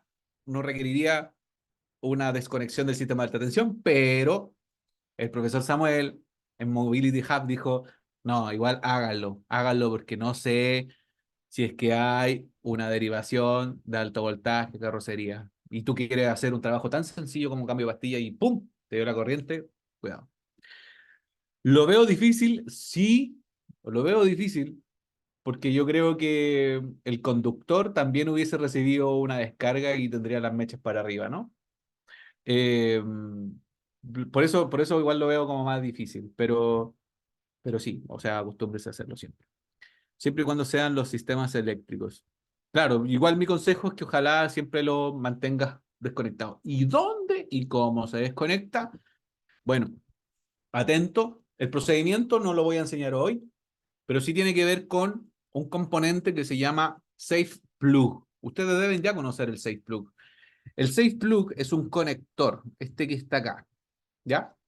Ese conector lo que hace nada más, mire, bueno, es un fusible en verdad, sí, y tiene una conexión, una comunicación para que la unidad de control diga, oye, sí, está conectado el conector, así que puede pasar la corriente sin problemas. Sí. Pero ese conector, muchachos, que es un fusible, lo único que hace es separar la batería en dos. Eso es lo que hace. O sea, recuerden que la batería se construye, ¿ya? Serialmente.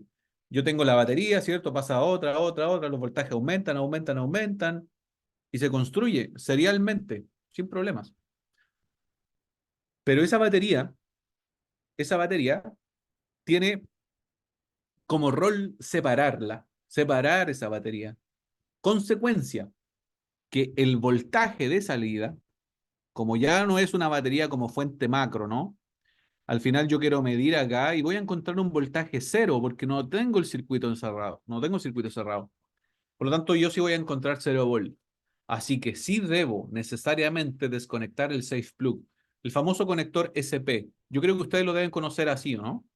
Si no lo conocen así, lo deben conocer como enchufe de seguridad o enchufe de servicio, pero técnicamente se llama safe plug, ¿ya? Ese safe plug, ¿cierto? Se extrae y se pueden realizar los trabajos correspondientes. Hay un protocolo igual, no es llegar y irme directamente a la batería de tracción y decir, no, yo voy a desconectar el safe plug. Entonces, claro, hay un protocolo. Pero considérenlo cada vez que quieran realizar un mantenimiento. Y ese es el concepto. Amigos míos, esta es la estructura principal de un vehículo eléctrico. Puede cambiar forma, puede cambiar mecanismo entre otros modelos, sí, pero creo que como base de estudio y fundamental para que cuando le llegue un Tesla, para cuando le llegue un BYD, cuando le llegue un Yang Bing no sé cuánto, un Civic, etcétera, lo que sea, se van a encontrar con una estructura muy similar. La que va a cambiar va a ser un poco, va a cambiar un poco la forma en cómo están distribuidas las cosas. Y alguno que otro cachivache que le coloca cada marca para que el proceso tampoco sea tan fácil y que ojalá vayan a los procesos, a los servicios de postventa. Si un EV trae problemas de aislamiento a carrocería, el propietario al tocar su carro se electrocuta, debería. Por eso es que yo les decía que probablemente el conductor tenga los mechos crespos, porque en verdad sufrió una descarga. Debería. Ya me tocó quitar uno de un Prius y al volver a conectar solo lo enchufé y no arrancaba. Así que vi un video que decía que había que empujar hacia arriba también. Ah, quedó mal conectado. Eh, Hacer una mala desconexión involucraría un código P0A 71, creo. Es una mala conexión del sistema de SafePlug o el conector de seguridad. Y claro, el vehículo no se puede poner en modo ready, po. Entonces claro, tiene un seguro, no es como tan fácil. Bueno, composición de una batería de alto voltaje, queridos amigos. Eh, Así se construye. Toda batería se construye a través de una celda, ¿ya? Esa celda, por lo general, las configuraciones tipo litio, y estoy hablando de una batería tipo así celda, como lámina, ¿no? Porque si fuera tipo circular, deberían ser las baterías tipo, no sé, 18650, etcétera, que tienen un poco con la capacidad de amperaje que tiene cada una. Pero estas celdas, principalmente que son de tipo litio, de un elemento gelificado, por lo general tiene 3,75 volt en su margen nominal, ¿ya? 3,75 volt en su margen nominal. Ese sería como el ideal de funcionamiento de una batería de litio. La cantidad de celdas que va a involucrar la batería va a depender un poco de la cantidad de energía que necesita almacenar esa batería. Y no estoy hablando de configuraciones propias de baterías, porque sabemos que las baterías pueden tener una composición electroquímica distinta. Litio, polímeros de litio, cuántas más que existen por ahí, las de sodio que están saliendo ahora, el elemento sólido, etcétera. Estoy hablando un poco de la energía que puede tener esa batería. Que son inestables con respecto al ambiente, sí, por eso es que deben estar completamente capsuladas y están construidas modularmente para que ojalá ese paquete de módulos esté controlado por una unidad y esta unidad se llama CMU, ¿ya? Se supone que debe existir por cada elemento modular una CMU que analice este paquete de baterías pequeñas, ¿sí? Este paquete de celdas de batería. La cantidad de celdas no es margen regla de oro para todos, porque cada vehículo puede construir sus baterías como así le place, pero en este vehículo en particular puede ser entre 10 a 10 celdas por módulo, y son 12 módulos que se encuentran. Este módulo debe ser monitoreado en todo sentido. Debe ser monitoreado en voltaje de cada célula o celda es lo mismo, voltaje. Debe ser monitoreado en temperatura igual. Existe un sensor que está directamente involucrado acá, una resistencia de características NTC, de coeficiente negativo, que va detectando la temperatura del módulo. Y si va detectando una alza de temperatura y está detectando un voltaje mayor y está observando características que involucran a la carga, etcétera, por eso las unidades deben estar completamente preparadas para esto. Y si va detectando una condición como esta, va a existir un mecanismo de seguridad que se llama OPD en este vehículo. El OPD se activa solamente cuando la batería está sufriendo una sobrecarga y la batería está siendo inflada por ese por ese proceso thermal runaway que está ocurriendo, empieza a inflar, se empieza a inflar. Entonces, el OPD tiene relación con el sistema de protección de alto voltaje, que prácticamente es un contactor, que cuando las baterías se hinchan, el sistema se activa y no permite ningún proceso de carga más. Y queda el sistema estancado, queda el mecanismo estancado. Además de refrigerar, ojalá que las baterías puedan disminuir su temperatura significativamente, pero quedan así, quedan infladas. Se construye modularmente para que ojalá en algún momento puedan sufrir algún tipo de servicio. El fabricante no recomienda hacer este tipo de trabajos, pero ya los talleres están avanzando, las tecnologías igual. El otro día tuve la capacidad de poder ir a visitar una empresa que ya está armando laboratorios de procesos de carga, estabilizadores de carga, reguladores de voltaje por célula, etcétera. Entonces ya está existiendo el servicio de poder trabajar la batería y reemplazar un paquete modular. O sea, ya está existiendo. Eh, por eso se construye modularmente, para tener un control más efectivo en un paquete de celdas como tal. Imagínate, fueran celdas todas continuas, tendrías que cambiar todo el paquete completo. Entonces, es tema. Se encuentra además un ventilador de refrigeración. En realidad, este ventilador es un extractor, ¿no? Lo que tiende a hacer el sistema es que involucra desde la zona delantera aire de ingreso, ¿verdad? En algunos casos y en algunos vehículos refrigerados con el aire acondicionado del vehículo, pasa directamente acá por la batería, refrigera, baja su temperatura y la extrae y la saca hacia afuera. Ese es como el contexto, ¿ya? Aquí se encuentra la BMU, que ya lo vimos, ya lo vimos. BMU significa Battery Management Unit o Battery Management System, que es lo mismo. Es la unidad que monitorea el estado de la batería, ¿ya? Y el PRA. El PRA, bueno, ya sabemos, son los relés de ensamblaje y el enchufe de seguridad. Amigos míos, eso es mayoritariamente una composición de una batería de alto voltaje. Tengan claridad que los mantenimientos asociados a este son mínimos. O sea, ¿cuándo yo voy a poder trabajar en una batería de alta tensión? Siempre y cuando sufra un daño nomás. Cuando tengo una pérdida de aislamiento. Cuando yo hago una prueba de aislamiento y me encuentre efectivamente que está teniendo una derivación con su carcasa. Cuando tenga algún impacto o cuando presente baja de tensión en la batería y me encuentre que el voltaje a un estado de carga que creemos que andaba bien y en verdad no cargó bien y tenemos aislamiento en sus contactos. Eso puede ser una condición de apertura de una batería, no más. ¿Ya? La BMU cuida la carga y también la temperatura de las baterías, sí, sí, sí, la gestiona en verdad, la gestiona. Porque es como un delegado de responsabilidades. La BMU como cuerpo principal recibe la información que le pueda proporcionar cada CMU. Cada CMU está modularmente conectado a cada módulo de la batería y le informan a la BMU para que vaya gestionando esos procesos de carga y descarga también. Factores elementales que dañan una batería, amigos míos, la temperatura, sin duda. La temperatura, eso es el peor enemigo hoy por hoy de las baterías, la temperatura. ¿Ya?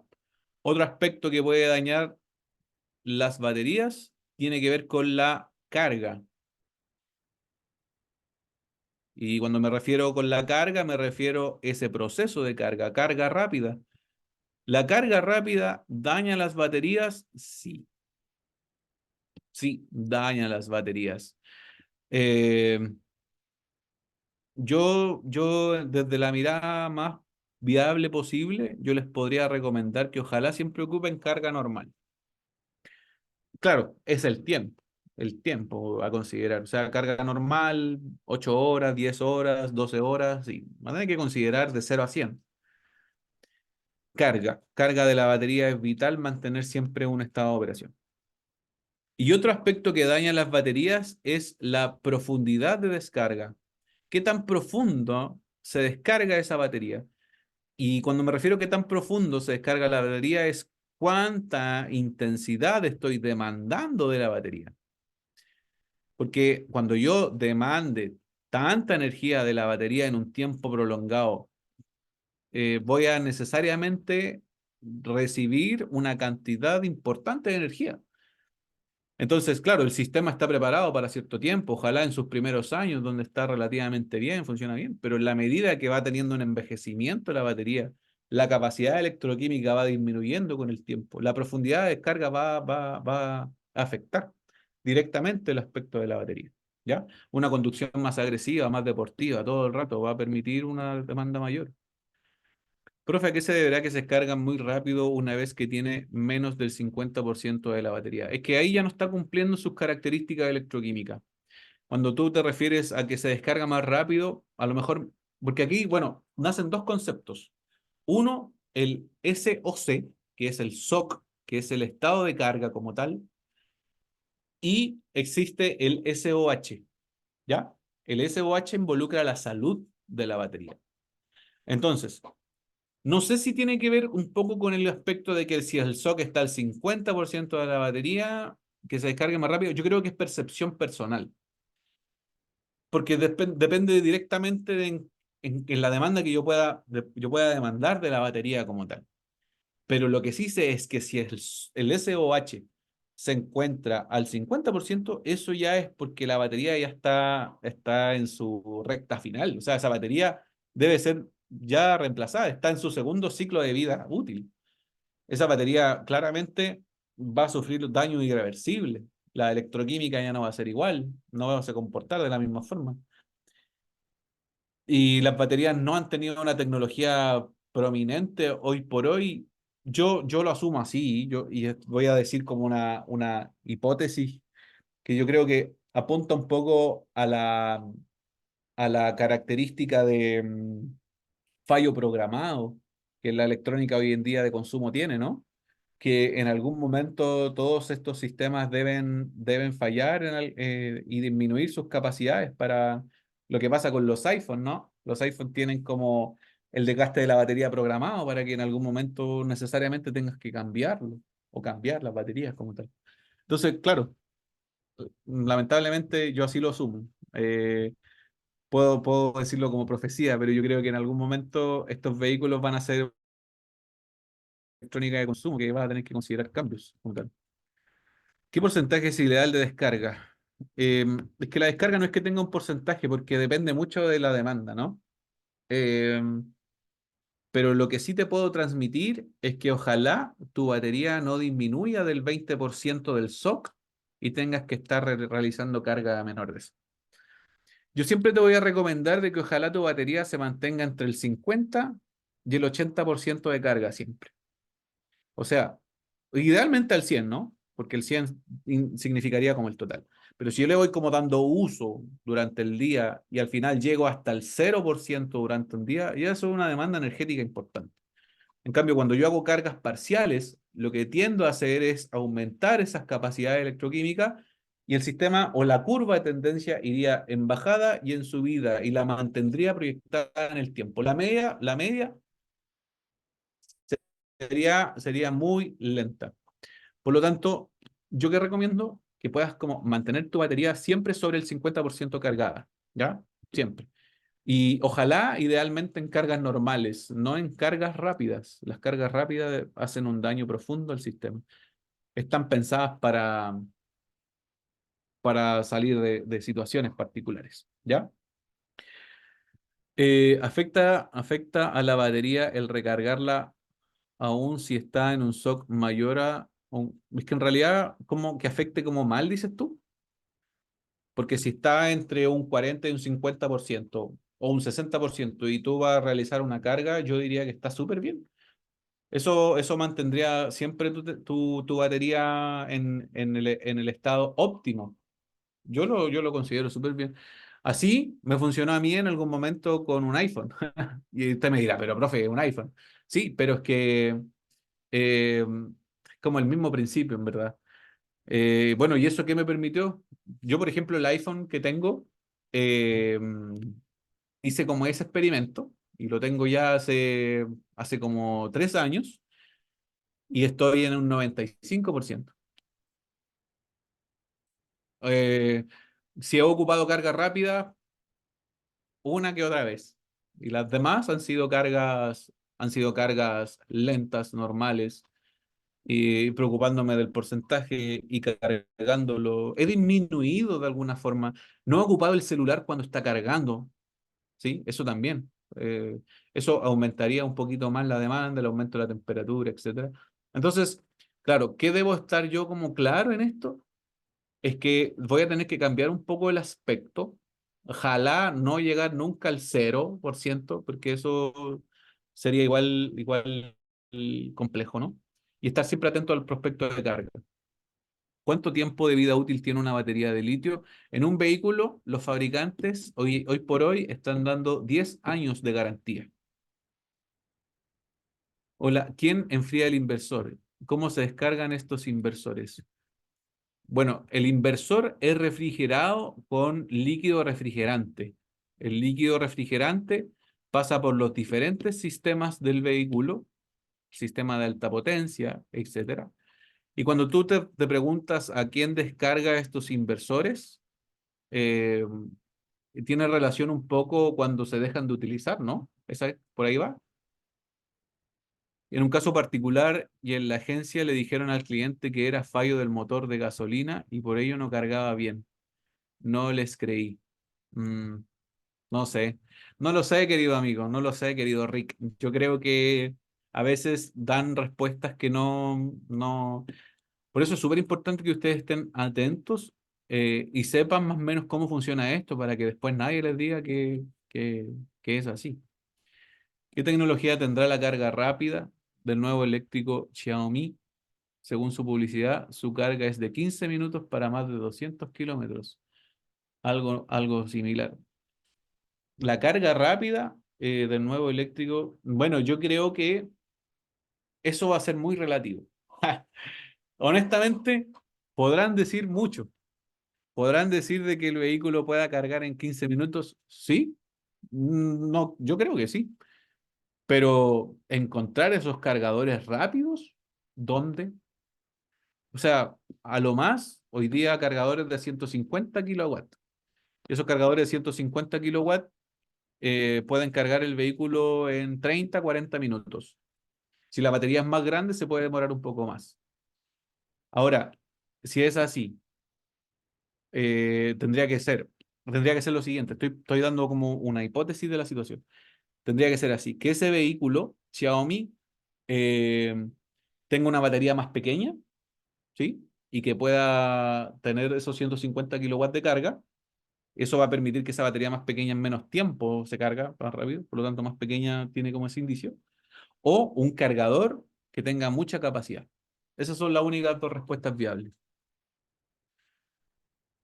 Eh, Profe, ¿cómo mantener más de un 50% de batería a un híbrido Prius, ya que no es... que en ese caso el sistema se autogestiona. Hay nada que hacer.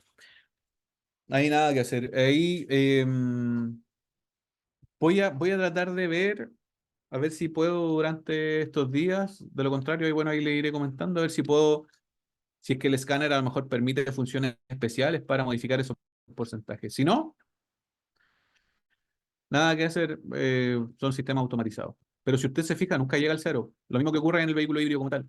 Menor al 30%, el sistema ya empieza a cargar. Ya activaron el micrófono. Ah, Ah, buenísimo, buenísimo. Muy bien. ¿Hasta aquí alguna duda, muchachos? ¿Qué tal? ¿Se va captando de a poquito? ¿Vamos entendiendo un poquito más o no?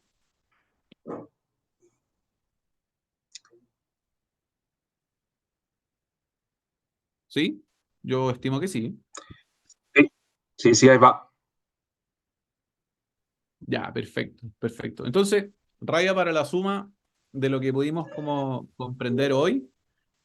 Bueno, estuvimos concentrando nuestros esfuerzos en poder hablar sobre las tres temáticas funcionales que tiene un vehículo eléctrico, desde la entrega de potencia para que el vehículo se ponga en desplazamiento, desde el proceso de carga normal, desde el proceso de carga rápida y desde la desconexión de servicio. ¿Ya? Posterior a ello, estuvimos analizando características de una batería, relaciones que tienen con la celda, ¿no? La gestión de cada celda en voltaje y temperatura, la construcción modular que tiene una batería, el sistema de refrigeración para esos procesos de carga, ¿no? La gestión que tiene que realizar una unidad de control para que mantenga todos esos aspectos en un excelente estado, los relés de alta potencia que tienen una funcionalidad de seguridad, de servicio, etcétera, y el enchufe, que en realidad es un fusible y tiene por misión, ¿cierto?, separar la batería en dos. Muy bien, Muy completo. bien. Qué bien. Bueno, yo les agradezco mucho su tiempo. Espero que hayan disfrutado la clase tanto como yo. Y si Dios así lo permite, nos veremos la próxima semana.